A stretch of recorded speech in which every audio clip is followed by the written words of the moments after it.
ጎጂ ልማዳዊ ድርጊት በመሰረቱ በሴቶችና ህፃናት ላይ የሚከሰት ጾታን እና እድሜን መሰረት ያደረጉ ጥቃቶች ናቸው።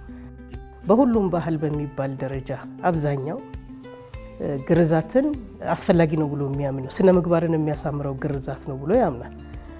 የሴት ልጅ ግርዛት አሁን ለምን ተጠቅማል ሲባሉ ባሏን አታስቸግርም ነው ምላሽ የሚሰጠው፣ እቃ አትሰብርም ነው ምላሽ የሚሰጠው እንጂ ለአእምሮ እድገቷ ይጠቅማታል፣ ለነገ ለእንደዚህ ይጠቅማታል የሚባል ነገር የለም።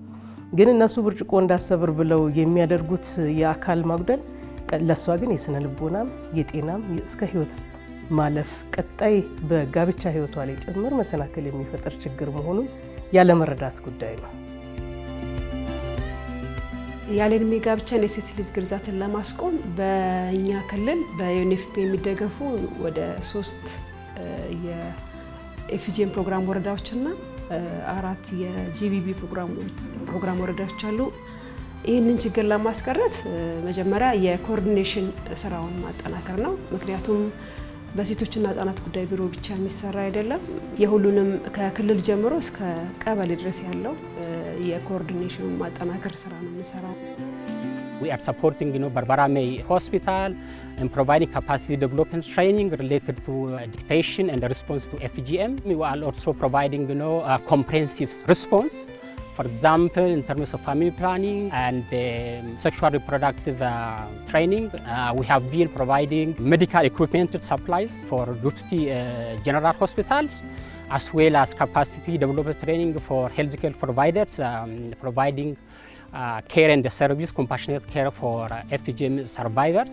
As a broader strategy to address the issue, we are just engaging with youth group. We have been training and supporting them. This youth group have their own sessions. The purpose is to promote peer learning and social change. ሀሳቡን ይዘን ስንመጣ ኢቭን ስንሄድ ጎጂ መሆኑን ለማሳየት ሲገባ ትልቅ ቻሌንጅ ነበረ። ነገር ግን ቀጥታ ማህበረሰቡ ጋር አይደለም የተገባው። የማህበረሰቡ መሪዎች አሉ፣ የሃይማኖት አባቶች አሉ፣ ማህበረሰቡ ዘንድ ተሰሚነት ያላቸው ማለት ነው። የአገር ሽማግሌዎች፣ የእድር እና ሌሎች የሴቶች ደግሞ ተወካዮች አሉና መጀመሪያ እነሱን የማስተማር የማስገንዘብ የመለወጥ ስራ ነው፣ የለውጥ አሪያ የመፍጠር ስራ ነው የተሰራው። ክልላችን ላይ በ6 ወር ውስጥ ብቻ 333 ቀበሌዎችን ከሴት ልጅ ግርዛት ነፃ ማድረግ ተችሏል። አሁን ላይ በአመቱ ውስጥ 556 ቀበሌዎችን ካለድሜ ጋብቻ ከሴት ልጅ ግርዛት ነፃ ማድረግ የቻልንበት ሂደት ነው ያለው። የአስተሳሰብ ለውጥ አለ ማለት ነው። የዚህ ደግሞ መገለጫው ግርዛትን የሚጸየፍ ያለድሜ ጋብቻን የሚጸየፍ ማህበረሰብ ተፈጥሯል። የዩኤንኤፍፒ ድጋፍ በመኖሩ አንደኛ ቅንጅቱን ማጠናከር ችለናል።